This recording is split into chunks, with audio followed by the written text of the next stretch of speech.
설날이고 해서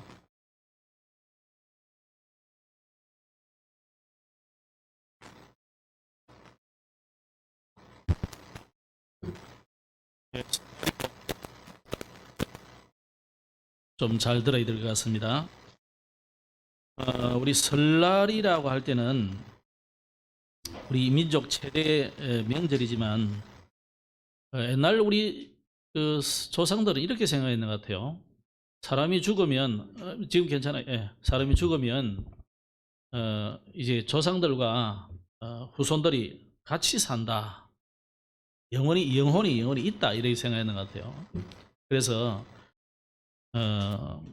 조상들과 함께 한다는 그 의미를 효사상하고 같이 이제 섞어서 그리고 평상시에 우리 조상들에게 어른들에게 예를 올리고 절을 하고 했던 것처럼 또 맛있는 거 드렸던 것처럼 그렇게 드려야 된다는 생각을 가지고 사후에도 죽고 난 뒤에도 이렇게 계속 이렇게 음식도 차려드리고 절도 하고 뭐 이런 것이죠.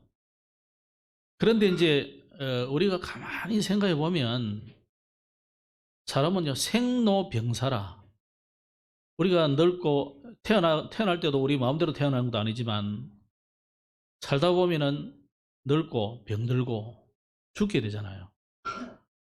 얼마나 힘들어서 죽었는데 다시 돌아온다는 자체가 이게 이 과학적으로도 안 맞는 일이고 조금만 생각해도 아니 나 어떤 데 생각해요.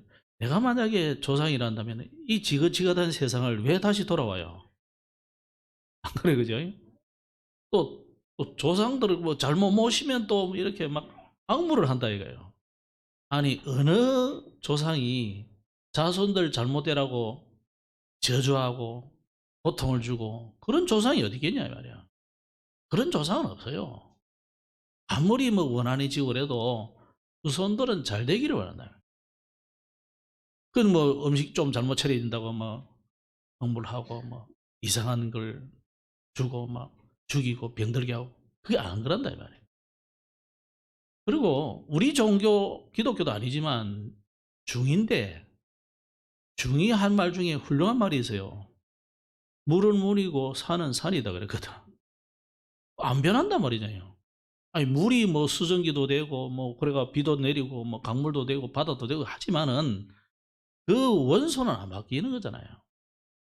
이 지구 안에 있는 테두리 안에서 죽었다면은 그거 그냥 그대로 있다고. 사람이 바뀌는 게 아니라고.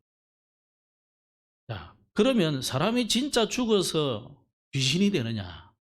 또 귀신이 돼서 돌아오느냐? 그건 전부 사단에게 귀신에게 속는 사상이죠, 이게. 그래서 성경은 분명히 사람은 하나님이 보내셨고 이 땅에 살다가 하나님께로 다시 돌아가게 돼 있는 거죠. 그런데 하나님을 떠난 인생, 하나님을 떠난 영혼은 다시 돌아갈 곳이 없어요. 하나님께로 가야 되는데 그 영혼이 하나님을 떠나버려 가지고 범죄했기 때문에 일평생 사단에게 노예로 잡혀서 고생당하다가 결국 사단을 가두는 그 지옥으로 갈 수밖에 없는 거다. 그렇지 않아요? 그래서 우리는 조상 신에게 제사를 드리면 안 되고 모든 제사와 예배는 하나님께 드려야 되는 거예요. 그래서 여러분 우리 랩런트들이 자기 생일에 막 기뻐가지고 막 생일상 안 차려주면 뭐 화나고 그렇죠. 제가 생각하기는 생일상은 누가 받아야 되느냐? 아버지 어머니가 받아야 돼요. 고생해가 나기는 아빠 엄마가 나지 우리가 난 거 아니잖아요. 왜 우리가 기뻐해가 내가 생일상을 차려먹고 돼야 돼요? 부모님께 해드리지 그때. 제사는 그때 해야 된다 이거. 살아있을 동안에 잘 해드리고 내 생일에 진짜 생일상을 근하게 차려드려야 된다 이거 부모에게. 그게 맞는 거지. 죽고 난 뒤에는 쥐 물라고 하는 거지. 어마어마한 과일도 큰 거, 막 고기 좋은 거, 비싼 거, 그래 사잖아요. 그래 실컷 절 한번 꾸벅하고 저가 처먹는다 이 말이에요. 저거 물라고 하는 거지. 조상이 어디 문제 먹고 가요. 못 가는 법이 없다고요. 또 먹고 갔다고 막 환상 보이고 뭐 꿈에도 나타나고 현몽도 하고 그러지. 그게 전부 사단이 속이는 거예요.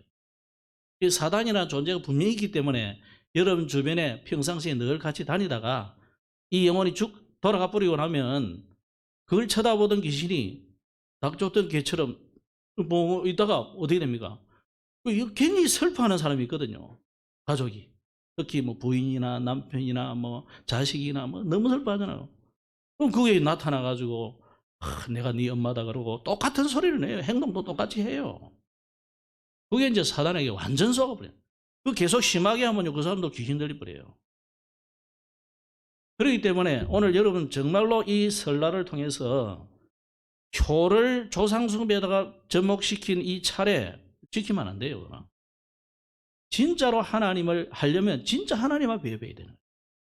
우리를 보내시고 우리 부모님을 보내셔가지고 우리를 있게 만드신 하나님을 찬양하고 하나님께 예배하고 해야 되는 거예요. 만약에 여러분이 조상신을 섬긴다고 했을 때 그 모든 것을 누가 받느냐면 귀신이 받는 거예요. 사단에게 경배하는 꼴이 되는 거죠. 그래서 뭐 설날에 뭐 어원 뭐 유래 뭐 별로 알 필요는 없고 어쨌든지 우리는 하나님 앞에 예배하는 날로 삼아야 된다. 그러나 우리가 설날에 대해서 여러분이 좀 복음적으로 이해를 한다면은 어떻게 우리가 추석과 명절을 보내면 되겠느냐. 고린도전서 10장 20절에 분명히 고린도 교회를 향해서 바울이 하나님의 말씀을 전달해 줬어요. 뭐라 했냐면 이 고린도 교회 왜 이야기했냐면 고린도 교회가 부산처럼 이 항구가 돼가지고 우상 숭배를 엄청나게 많이 한 거죠. 여러분 그리스 로마 신화에 나오는 모든 신들, 신상들이, 신전들이 거기 다 있는 거예요. 바다가기 때문에 특히. 그래서 그 신상 신전에서 예배하는 많은 이 제사 음식도 먹고 그걸 이제 기독교인들이 먹어야 되느냐 말아야 되느냐 이거 가지고 서로 시험 들고 정죄하고 그랬단 말이에요. 그 중에서 하나가 이제 이 귀신 숭배를 그대로 똑같이 하는 사람입니다. 교회도 다니고 신전에서 가서 제사도 하고 이런 사람이 있었다는 거죠. 그래서 그 사람들을 향해서 이야기한 겁니다. 고린도전서 10장 20절. 이방인의 제사하는 것은 귀신에게 하는 것이요. 또 이방인은 여호와 하나님을 믿는 사람 아닌 모든 사람이 이방인이에요. 이제 관절 볼 때. 그러면 이방인이 제사하는 것은요, 전부 우리 제사가 아니고 이방인의 제사는 전부 귀신에게 하는 것이라는 거예요.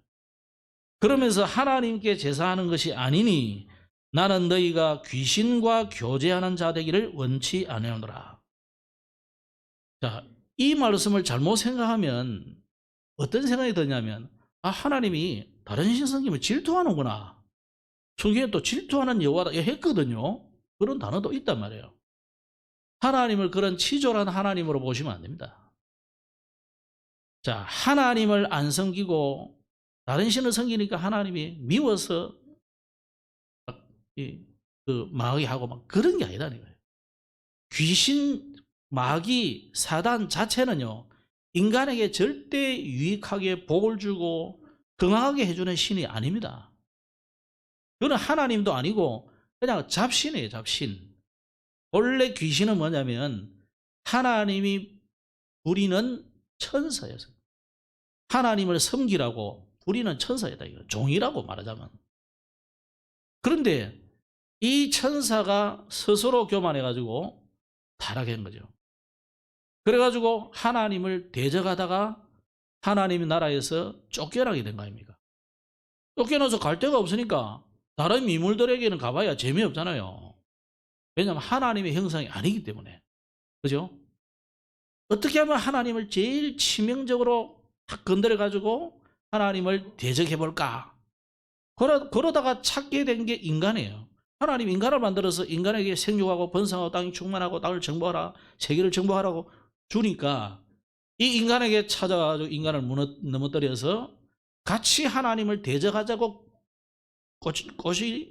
꼬은 거죠. 그래가지고 인간이 거기에 넘어버린 겁니다.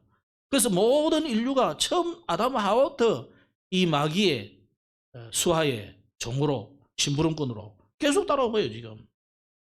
그렇기 때문에 이 귀신 숭배, 이 우상 숭배는 뭐 하나님이 망하라, 재앙을 준다. 그 이전에 귀신 자체가 우리에게 복을 주고 우리에게 형통하게 만들고 그런 존재 자체는 아니에요. 그런 줄 수 있는 능력이 없어요.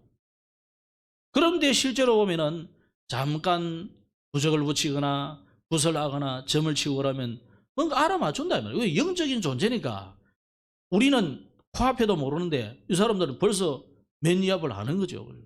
그러니까 잠깐 답 주는 게 그게 이제 우리에게는 형통한 것처럼 보이고 잘 되는 것처럼 보이고 이렇게 보인단 말이에요. 그래서 쏘갔는데, 자, 여러분 2월 달에 이제 네팔 선교 캠프 지금 하는데, 네팔이라는 나라를 여러분 진짜 한 번은 가볼 만해요. 돈이 뭐 몇백만 원 들어도 한 번은 가볼 만해요. 그래서 한 번 가본 사람은 꼭 한 번은 못 가. 계속 가고 싶어. 계속 가는 사람은 선교 마인드 아닌 사람은 좀 그 사람은 영적으로 이상한 사람이에요. 자, 제가 네팔을 갔을 때 너무 더러워. 어느 정도 더럽느냐? 신전이라는 신전이 너무 더러워가지고, 아니 자기들이 섬기는 신전을 그렇게 더럽게 하면 되겠습니까? 그래도 불교 절에는요 깨끗한 편이 엄청 깨끗한 사람들, 그 사람들은 자기 밖으로 싹 깨끗하게 닦아 탁 묻히고 물 딱 이래가지고 묻고 그래서 싹 닦아가지고, 아니 교회보다 훨씬 깨끗하다니까 절을 가보면. 근데 요 힌두교 이거는요 얼마나 더러운지. 야, 세상에 이런 더러운 거지 같은 나라가 있나. 그게 인도고 네팔이에요. 부탄도 티베트도 그렇고. 그러니까 야, 이 귀신은 그렇게 더러운 존재예요. 그렇기 때문에 귀신에게 제사하는 자체가 망할 길에 들어서 있는 겁니다. 그래서 여러분이 이 세계 지도를 가만히 놓고 가만히 보시라니까. 예수 믿는 나라가 그래도 좀 사는지, 예수 안 믿고 우상 숭배 많이 할수록 어떻는지를 한번 정신을 차리고 한번 보라. 우리가 뭐 전도하자 그런 차원도 아니고 그냥 내가 가만히 보시라니까요. 아니, 김종필 씨가 그걸 보고 돌아오자 바로 교회로 찾아갔다 안 합니까? 제발로. 누가 복음 전한 것도 아닌데. 예수 믿어라 했는 말도 안 했는데. 박정희 대통령이 나라를 이제 뭐 어쨌든지 잘했든 뭐든지 만들 자기가 정권을 잡고 젊은 사람에게 한번 유럽을 한번 순방해봐라는 거예요. 그 젊은 사람의 눈으로 유럽을 한번 쫙 돌아가 보니까요. 뭔가 띵 하고 오는 게 뭐냐면, 전부 기독교 국가네? 이렇게 떠올랐다니까. 잘 사는 나라는 전부 기독교 국가라. 그래가지고 자기 발로 교회를 찾아간 거예요. 그 사람이 뭐 정치적으로 잘했다 못했다 그 이야기가 아니고. 여러분, 우리가 진짜 상식적으로 객관적으로 쳐다보면요. 복음 들어간 나라. 흥하게 돼 있어요. 저는 중국 가보고 느꼈어요.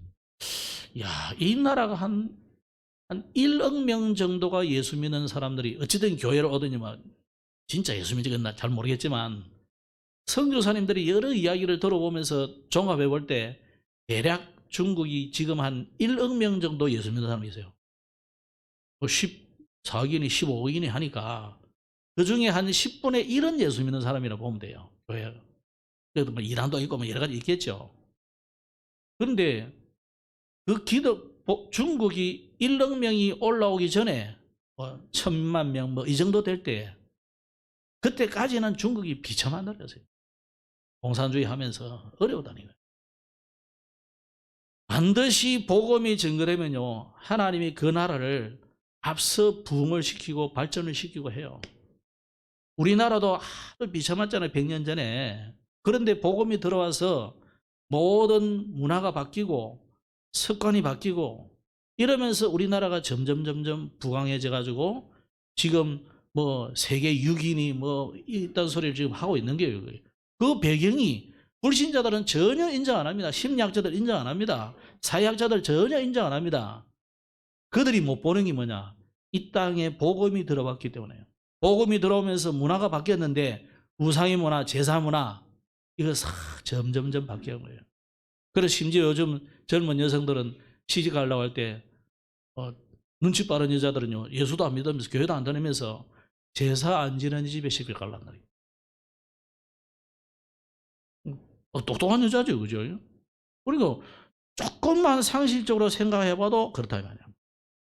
자, 그렇다면은 설날에 여러분이 살아계신 부모에게 세배하는 것은 부모와 자녀의 관계를 아주 성숙한 자녀로 만들어주는, 관계로 만들어주는 올바른 가치관을 심어주는 좋은 거예요. 그 자녀들은, 우리 엠넌트들은 어른들께 세배하고 그래야 돼요.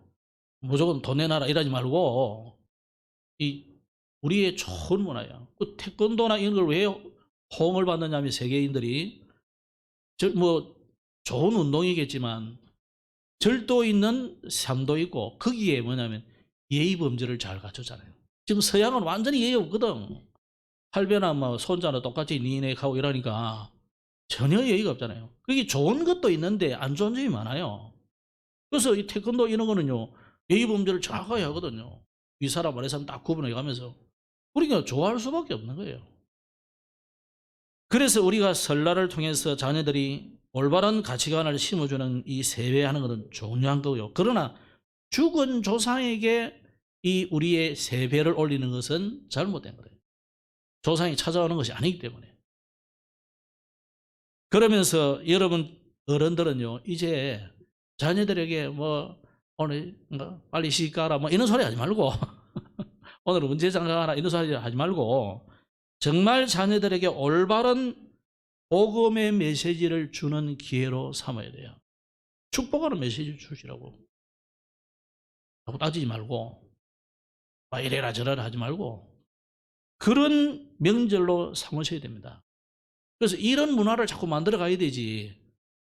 세상 문화처럼 그냥 따라가면요, 우리가 뭐 뭐라고 설날 모입니까? 모일 필요도 없어요. 우리는 안 모이는 편하게 좋다니까. 근데 뭐 저도 나이가 이래 들다 보니까 뭐 후배들도 찾아오고 뭐 또 뭐 이래 인사를 자꾸 하고 그러니까 참 고맙기는 한데 우리가 그런 부분 없으면 굳이 설날 필요 없는 거잖아요. 그러면서 우리는 지난주에 다윗의 감사 찬송하는 것을 배웠습니다. 여러분이 진짜 이 설날도 사실은 조상신에게 예배한 거잖아요. 제사, 차례거든요. 그것도 예배예요. 잘못된 예배지. 그래. 바꾸셔야 되는 겁니다. 다윗은 지금까지 예배가 구약의 제사가 뭐였냐면 주로 양 잡고 소 잡고 피 뿌리고 태우고 뭐 이런 거였어요.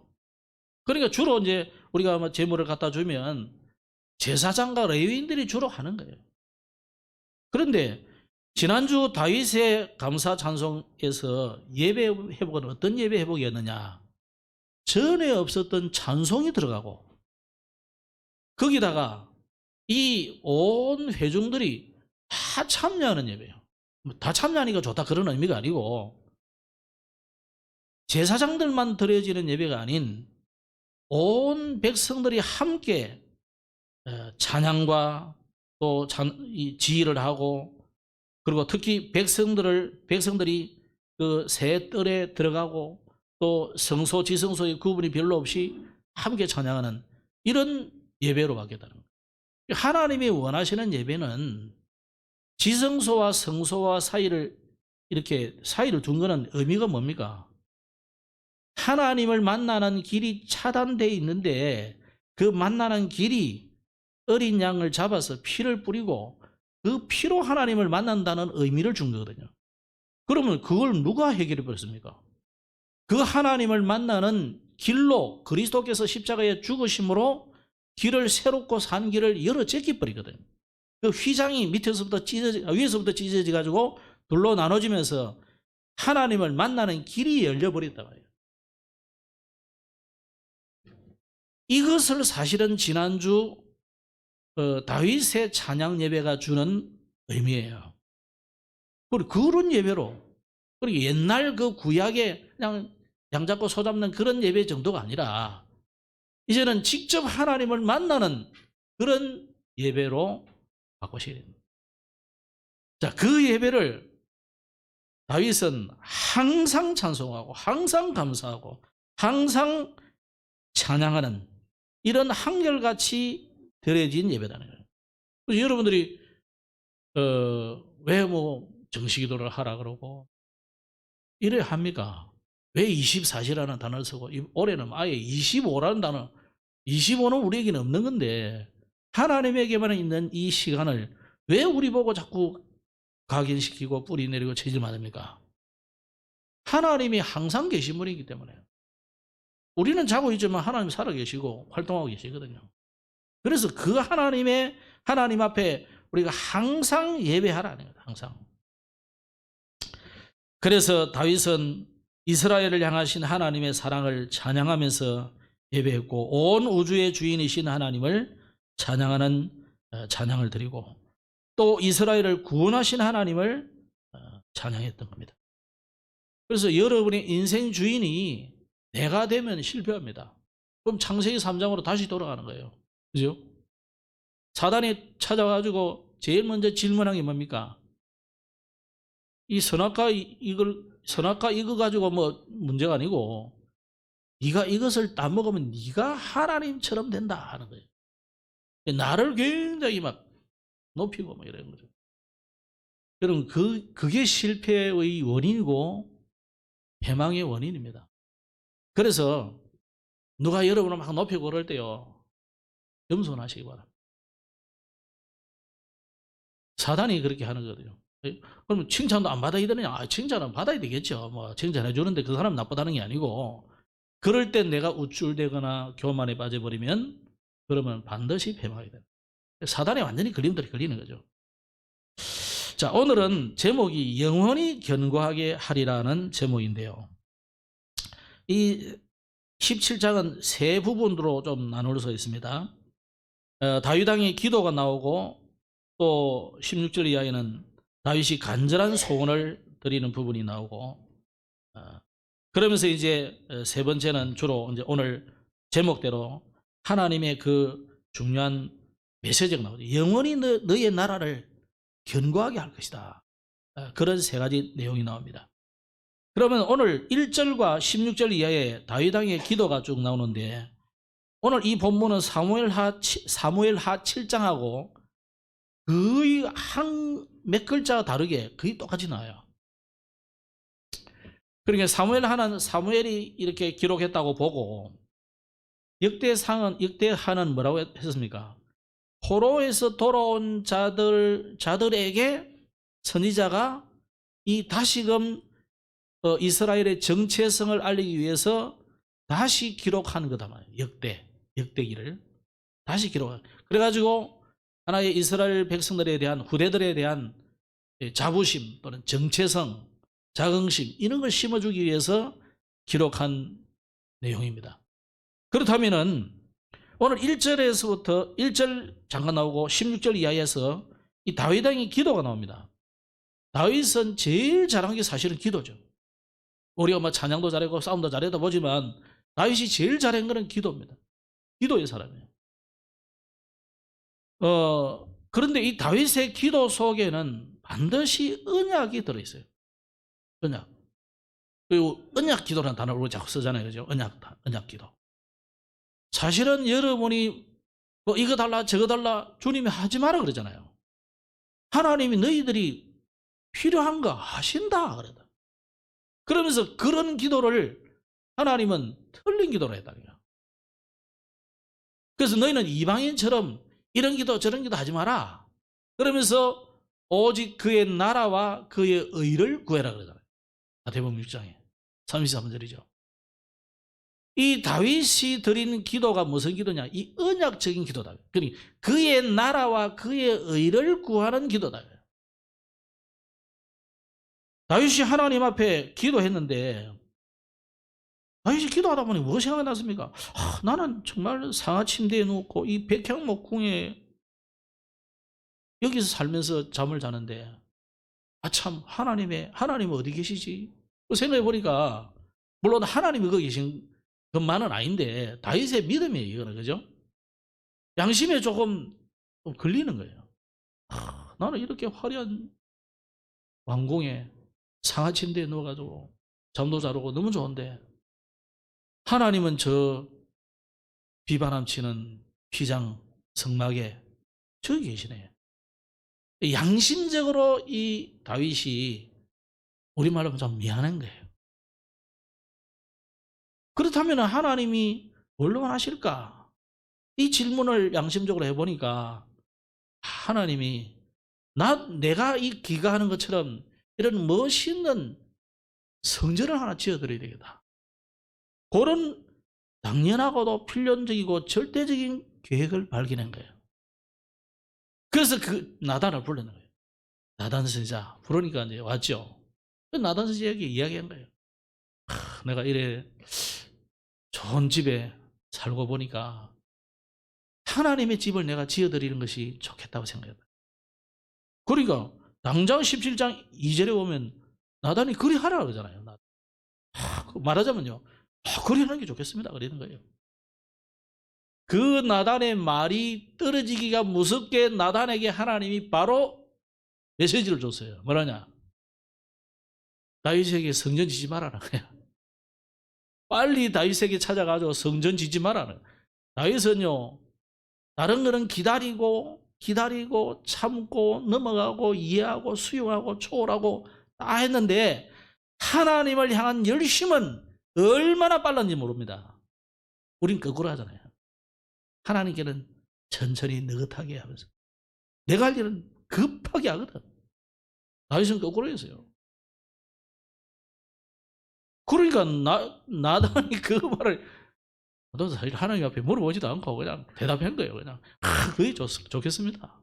맞습니다. 하나님 뜻은 맞죠. 문제는 시간표잖아요. 하나님의 시간표가 있거든. 그 시간표를 언제나 이게 중요하잖아요. 절대적인 하나님의 세계복음화는 하나님의 절대적인 계획이기 때문에 맞아요. 오늘 중고등부, 초등부 메시지로 보면 뭐냐면은 하나님의 성령이 바울의 일행의 전도의 걸음을 막으셨다. 그 뒤에는 뭐라냐면 예수의 영이 허락지 아니하시더라 그래요. 하나님이 우리가 가는 이 길로 아니고 저 길로 가라고 하시더라는 것을 확인했다니까.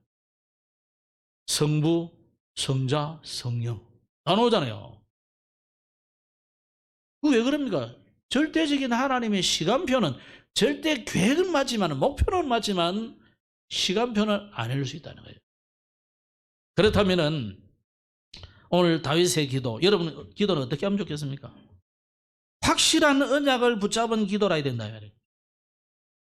확실한 언약을 붙잡은 기도.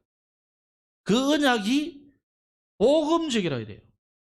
그러니까 다윗이 얼마나 복음을 깨달았는지 우리는 알 수는 없지만은 다윗의 기도와 찬양과 이런 여러 가지를 볼 때, 행동을 볼 때 이 복음에 대한 아주 깊은 이해를 했던 사람이에요.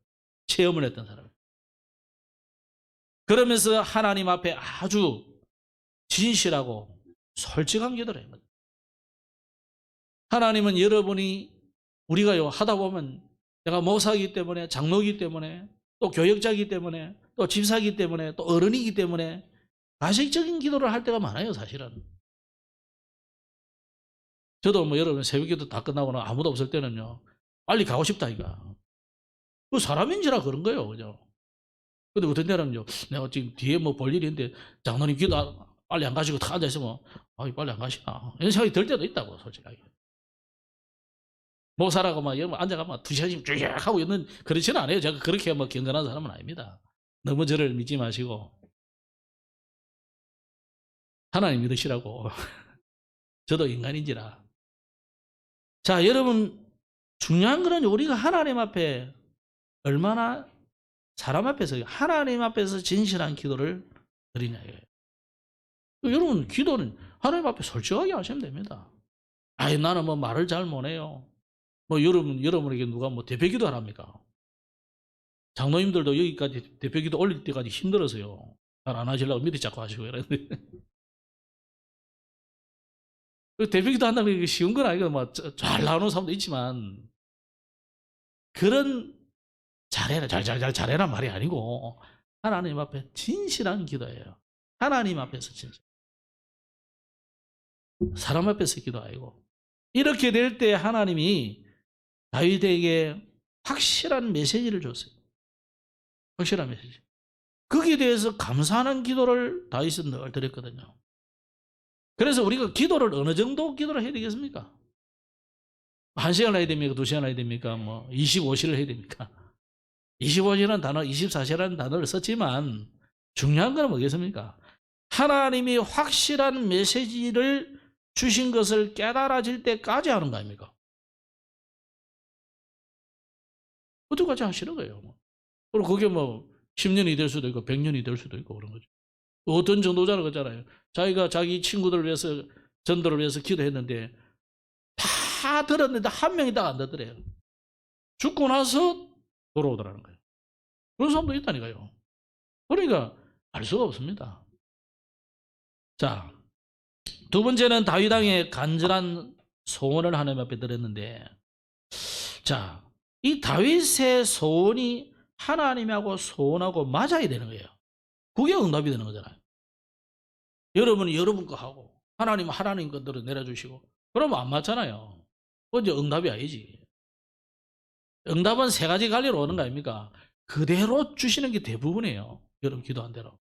근데 여러분에게 진짜 필요치 않으면 하나님이 안 주시는 것도 있다고요. 그럼 안 주면 하나님 왜 째째하게 안 주십니까? 저 사람한테 처리 많이 주시고. 그래 삐칠 일이 아니고 하나님이 기다리라는 거거든. 그런데 어떤 데는요, 때로는 내가 이거 달랬는데 하나님 저거 주실 때도 있다고요. 이게 내게 필요한 거 아니고 진짜 내게 필요한 거는 저것이기 때문에. 이 세 방향으로 하나님 응답을 주시기 때문에 오늘 여러분이 하나님의 이 간절한 여러분을 향한 소원, 온 인류와 우주를 향한 이 하나님의 소원하고 내 소원하고 마주쳐야 답이 되는 거예요. 그래서 시편 27편에 보면 내가 여호와께 청하였던 한 가지 일 곧 그것을 구하리니 곧 나로 내 생전에 여호와의 집에 거하여 여호와의 아름다움을 앙망하며 그 전에서 사모하게 하실 것이라. 여호와께서 환난 날에 나를 그 초막 속에 비밀히 지키시고 그 장막 은밀한 곳에 나를 숨기시며 바위 위에 높이 두시리로다. 이게 다윗의 간절한 소원을 한마디로 요약해 준 말씀이에요. 시편 27편. 그러니까 이 다윗의 중심은 내가 있어야 될 곳은 이 왕궁이 아니고 하나님의 그 성전, 레위인들이 제사장들이 봉사하는 그 성전, 나는 레위인이 아니니까 또 제사장도 아니니까 감히 그 속에는 들어가서 내가 원하지만은 나는 그 앞에 문지기라도 서서 그거라도 보고 감사하고 찬양하고 싶다 이 말이에요. 그게 다윗이 중심이라니. 이게 다윗의 왕국이 평안하게 된 이유고 다윗이 전 세계를 정복하게 된 절대적인 이유입니다. 여러분 우리는 다 성공하고 싶고 부흥되고 싶고 그러잖아요. 근데 우리는 하나님하고 전혀 하나님의 소원하고 안 맞고 내 중심이 늘 세상적이고 육신적이고 그러면 그 응답을 받을 수가 없어요. 응답 왔다고 그거 온 게 아닙니다. 그래서 다윗은요 사무엘하 7장 1절에 보면은 여호와께서 주위의 모든 원수를 무찌르사 왕으로 궁에 평안히 살게 하신 때에 이게 이제 이 역대상 17장하고 사무엘하 그냥 7장하고 똑같은 내용인데 조금씩 빠진 게 요 내용이에요. 여기 뭐라 1절에요. 여호와께서 주위의 모든 원수를 무찌르사 왕으로 궁에 평안히 살게 하신 때에 우리 성경 여기는 뭐냐면 17장에는 다윗이 그의 궁전에 거주할 때 그냥 이렇게 표현하다. 다윗이 왕국이 우리나라가 든든하게 평안하게 서는 이유를 다윗은 분명히 알았다는 거예요. 하나님이 그렇게 해줬다는 거예요. 다윗이 싸움 잘하고 골리앗을 쳐부수고 그래서 그렇다는 게 아니다 이 말이에요. 내 실력, 내 능력, 내 열심 그거로 된 게 아니다는 것을 다윗은 분명히 알았어요. 그러면서 16절 이하에 하나님의 은혜를 진짜 감사하며 기도한 것이죠. 그러면서 오늘 우리가 읽은 1절에는 뭐라 했습니까? 나는 백향목 궁에 거주하거늘 여호와의 언약궤는 휘장 아래 있도다. 말하자면 다윗의 왕국은 어리아리한 대저택이잖아요. 왕국이니까.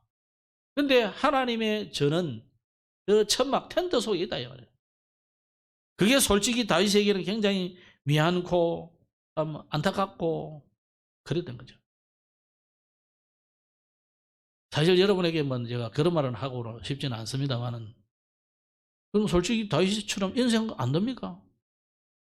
저는 여러분이 이 교회가 사준 사택 또 뭐 차량 운행하고 다니면서 늘 우리 집 사람하고 내가 이렇게 안 해주셔도 되는데 미안할 때가 많아요. 우리가 뭐 교회 건물도 없는데 우리가 사실 뭐 생각을 가지고 이제 사택부터 교회다가 아직 못 사니까 산 거지만 늘 우리는 미안하다. 그래 안 해도 우리가 해야 되는데 그렇지 않습니까? 오늘 여러분 진짜 하나님 앞에 자신을 생각하고 하나님의 뜻을 질문해 보시기 바랍니다. 이 다윗은 그랬다니까. 자기의 생각을 위해서 이 다윗의 중심이 그렇고요. 거기에 대한 하나님의 뜻은 무엇이었습니까? 3절, 오늘 본문의 3절 이하에 우리가 읽은 본문입니다. 하나님은 다윗의 그 마음만으로도 받으시고 이미 하나님 그 생각과 뜻을 다 받았어요. 그래가지고 나단 선지자에게 뭐랍니까? 지지 말라고, 성전 지지 말라고. 그러면 또 다윗이 서운할 수 있잖아요. 그죠? 아니 내가 지으려는데 왜 하나님 막으십니까? 그러면서 이유를 설명했어요. 너는 피를 많이 흘렸다. 그래서 너의 시 솔로몬이, 솔로몬이라는 단어는 없지만 솔로몬이 너의 후손이 성전을 나를 위해서 지을 거다. 그런 거죠. 하나님은 여러분이 진짜 하나님 앞에 이 중심을 가진다면 그 마음을 보시고도 하나님이 축복하시는 겁니다. 그래서 네가 내 이름을 위하여 성전을 건축할 마음이 있으니 이 마음이 내게 있는 것이 좋도다. 하나님이 너무 기쁘다 이런 뜻이에요. 이 마음이, 그 마음을 네가 가지고 보니까 내가 너무 기쁘고 좋구나. 이 마음을, 다윗의 마음을 받으시고 하나님께서 이스라엘을 위한 계획과 평강을 하나님이 알려주시는데, 하나님은 뭐랬냐면 7절을 한번 보겠습니다. 7절. 또한 내 종 다윗에게 이처럼 말하라. 만군의 여호와께서 이처럼 말씀하시기를 내가 너를 목장 곧 양떼를 따라 다니던 데에서 데려다가 내 백성 이스라엘의 주권자로 삼고 네가 어디로 가든지 내가 너와 함께해서 네 모든 대적을 네 앞에서 멸하였은즉 세상에서 존귀한 자들의 이름 같은 이름을 내게 만들어 주리라.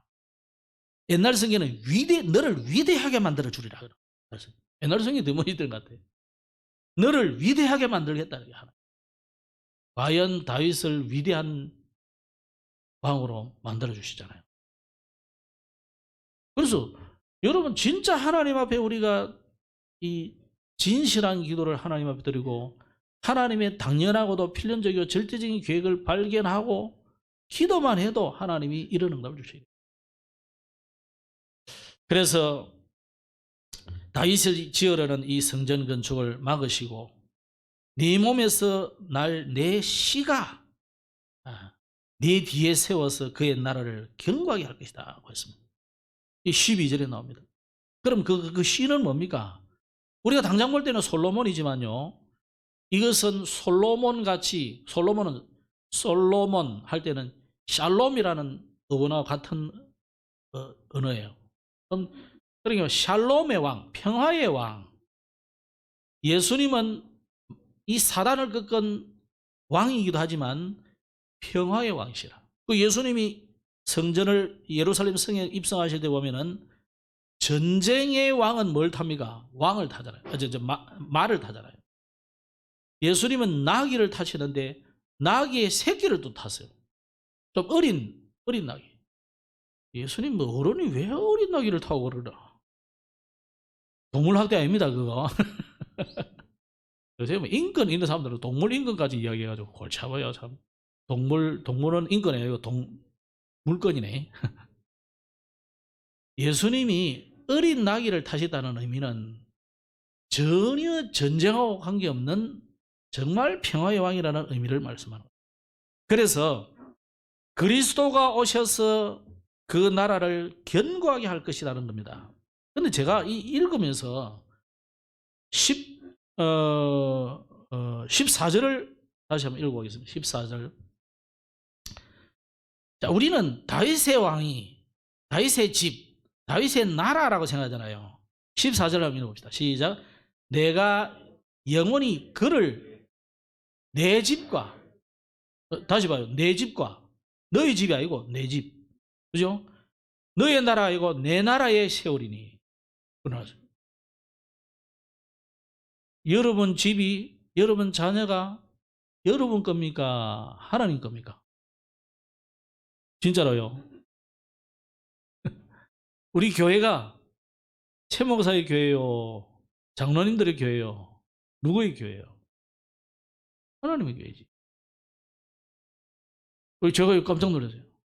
하나님이 주시는 말씀이 뭐라냐면 그를 내 집과 내 나라에 세우리니. 응? 영원히 그를 내 집과 내 나라에 세우리니 그의 왕위가 영원히 견고하리라. 다윗의 생각이고 다윗의 믿음이고 그렇습니다. 이게 하나님이 주신 말씀인데 우리는 뭐 다윗의 왕이, 다윗의 나라, 다윗의 집이, 왕조가 뭐 든든하게 세워져, 그거 아니라니까요. 그리스도의 나라가 세워지고 그리스도의 이 오실 이 왕국이 든든하게 왕조가 세워지는 것을 말합니다. 내 집이 아니고요, 내 나라가 아니고, 우리 대한민국이 아니고 그리스도의 나라가 세워져요. 그래야 이 나라가 삽니다. 여러분 집이 그리스도가 주인 되셔야 여러분의 집이 응하여 세력을 얻게 된다고.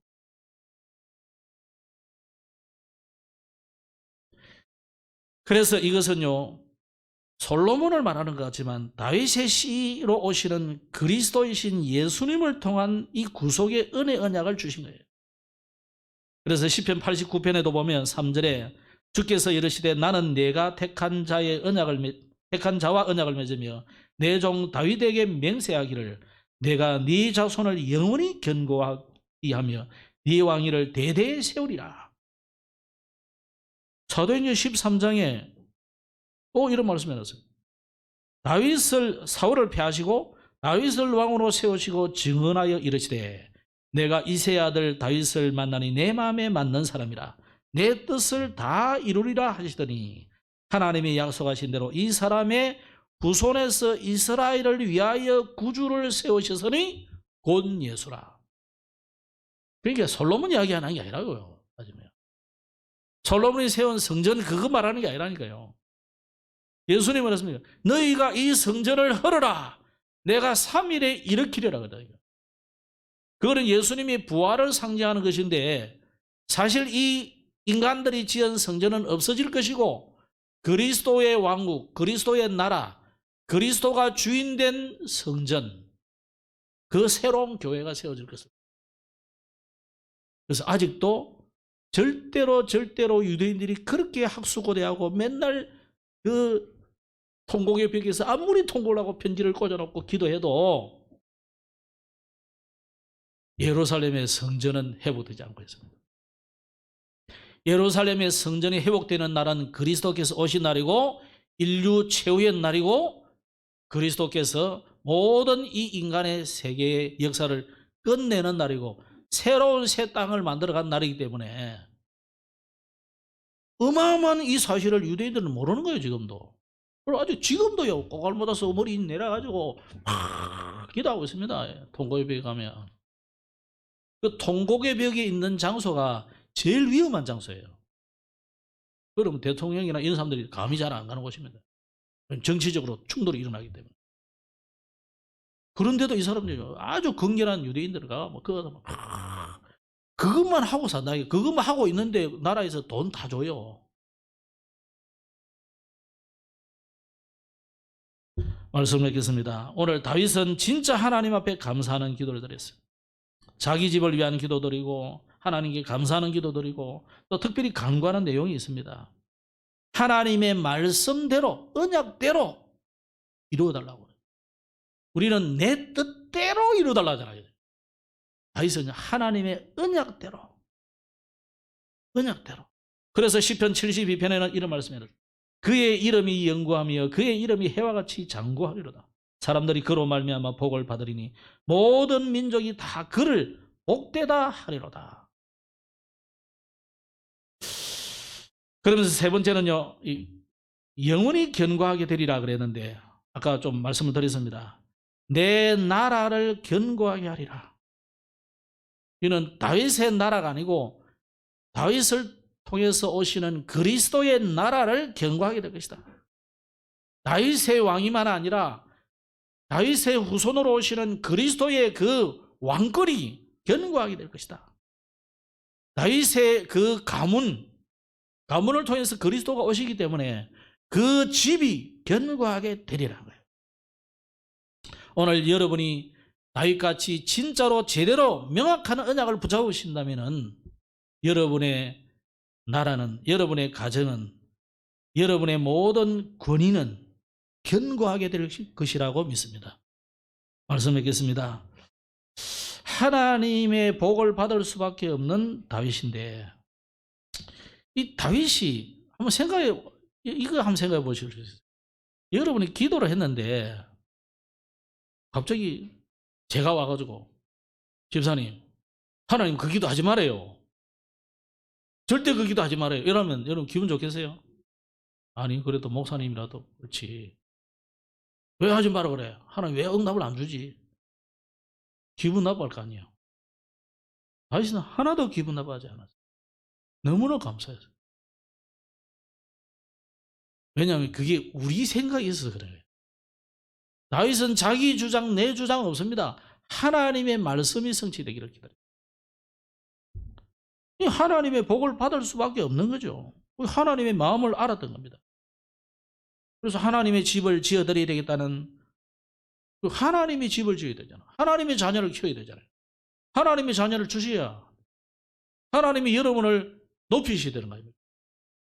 하나님이 다윗을 위대하게 만들리라 그랬거든요. 하나님이 해주셔야 돼요.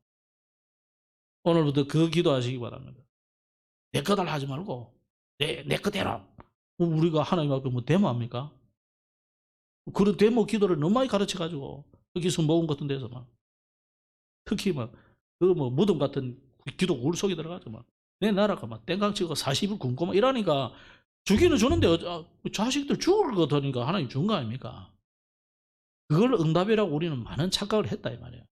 오늘 그 착각 버리시고 진짜 하나님의 마음을 알고 복을 받을 수밖에 없는 다윗처럼 되시기 바랍니다. 그래서 여러분이 혹시라도 내 뜻과 하나님 뜻이 충돌되면요, 누구의 뜻을 따라야 되겠어요? 하나님의 뜻을 따라야 되지. 내 뜻은 내려놓고 사라지고 없애버리고. 근데 불신자는 그거 잘해요. 특히 불교 신자가 좀 잘하더라고요. 내려놓으라니까 아무 다 내려놓고 그러는데 우리 기독교들은 너무 많이 보자고 믿습니다. 오늘 설명절을 통해서 다 내려놓으시기 바랍니다. 그래서 여러분의 가정을 복음의 명문가로 만드시되, 복음 명문가로 어떻게 만들겠습니까? 이 다윗의 왕조가 완전히 복음의 명문가로 만들었는데, 특히 오늘 설 명절이잖아요. 명절을 통해서 여러분이 가정 가문을 위해서 진짜 기도하시기 바랍니다. 그래서 한꺼번에 다 구원하려면 힘들어요. 그러니까 한 사람 한 사람씩 기도하다가 또 그 사람을 위한 말씀 운동도 하시다가 이러다가 돌아도 한꺼번에 돌아오면 좋지. 우리 김세희 권사님 댁처럼 저분 혼자 딱 믿었는데 온 가문 시어머니까지 다 일단 보고만 다 됐거든. 얼마나 감사한 일이에요. 그래 하면 좋지만 그래 안 되더라도 차원에 기도하시고 있다가 말씀 운동하다가 여러분의 가정을 보고만 한 응답이 일어나기를 축복합니다. 여러분에게 좀 말씀드릴 것은 우리 기장군 다함께 돌봄센터 이게 신청을 했는데 어떤 데 보면 갔을 때 보면 우리보다 훨씬 서류 잘 만들어 온 사람도 있고 훨씬 오래된 단체도 있었는데 일단 우리가 서류는 통과됐고 26일 날 브리핑하러 오랍니다. 그래서 기도해 주시고 아직 완성된 게 아니니까 아직 박수 치기는 그렇고 이제 통과돼야 되니까요. 여러분 계속 기도해 주셔서 우리가 올해 우리가 237 문화센터 응답을 받자고 기도했는데 혹시 이것이 하나님 뜻이라면 그 응답이 아닐까 생각합니다. 기도해 주시기 바랍니다. 기도하겠습니다. 하나님 감사합니다. 오늘 우리가 명절을 통하여서 우리의 가문과 우리 나라를 위해서 복음화를 위하여 기도합니다. 정말로 우리의 가문이 복음의 명문 가문으로 세워지게 하시고 우리나라가 세계 237, 5천 종족을 살리는 민족 교회가 되도록 축복하여 주옵소서. 특별히 우리의 뜻이 하나님의 뜻과 맞는 그 응답 속으로 우리 모두 들어가게 하여 주옵소서. 예수님 이름으로 기도드렸습니다. 아멘.